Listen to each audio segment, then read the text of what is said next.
धर्म विचारी समझी कुल राही, सो निकृष्ट त्रिय श्रुति अस कही।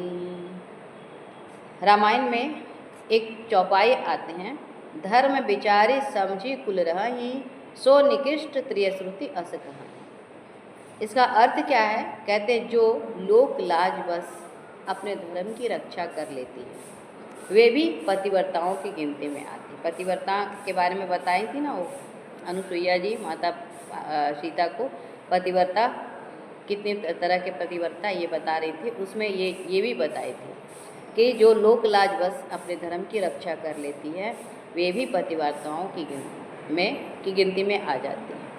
परंतु जो लज्जा छोड़ देते हैं वे अपना धर्म भी नहीं बचा पाते। फिर क्या होता है? अब स्त्रियों का आभूषण ही लज्जा है, लेकिन अगर वो लज्जा छोड़ देती है तो फिर अपने शास्त्र विरुद्ध कार्य भी करने लगी, लोक निंदा वाला भी कार्य करने लगी, क्योंकि उसको लिहाज ही नहीं।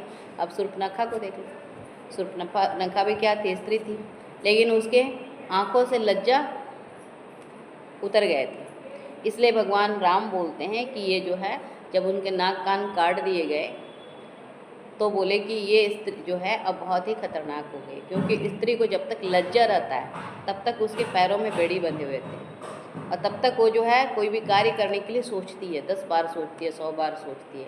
लेकिन अब एक बार अगर वो उसके आँखों से ये पर्दा उतर गया तो फिर वह जो होता है कोई भी कार्य करने में हिचकती नहीं है, कोई भी लोक अपवाद वाला कार्य भी कर सकती है। तो इसलिए बोले ये जो है, जब इसके आँखों से लज्जा का पर्दा उतर गया है तो ये बहुत ही खतरनाक समाज के लिए हो जाती है। तो इसलिए बोले कि अपना धर्म वे नहीं बचा पाते, लोगों को दिखा दिखा कर बुरा कर्म करते हैं, इसमें वह अपना बड़प्पन समझते हैं।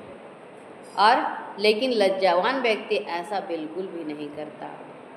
बड़ों के साथ वाद विवाद करना, खोटे मार्ग पर चलना, खोटी संगति करना, जिन कर्मों से बदनामी हो उन्हें करना छोड़ देता है। लज्जा स्त्रियों का भूषण है। सती साध्वी स्त्रियां बड़ों का नाम लेने में, पति का नाम लेने में भी सकुचाती है। आजकल तो खैर कोई बात ही नहीं है, पहले स्त्रियां कभी अपने पति का नाम नहीं लेती थी, है ना। कोई मतलब उपनाम दे देती थी, लेकिन उनका नाम लेकर के नहीं बुलाती थी। भगवान श्री राम, लक्ष्मण, जानकी जी जब वन प्रवास में, एक बार मैं कभी कहीं से आए थे, बहुत दिन की बात है, जब पढ़ाई करते थे तो हम ट्रेन में थे, आ रहे थे, और मेरे बगल में एक स्त्री बैठी थी, लड़की थोड़ा मॉडर्न थी। तो बात होते होते मैं पूछी उनसे कि आप वो अकेली थी, तो मैं पूछी वो क्या कर रही? बोले कौन? मेरा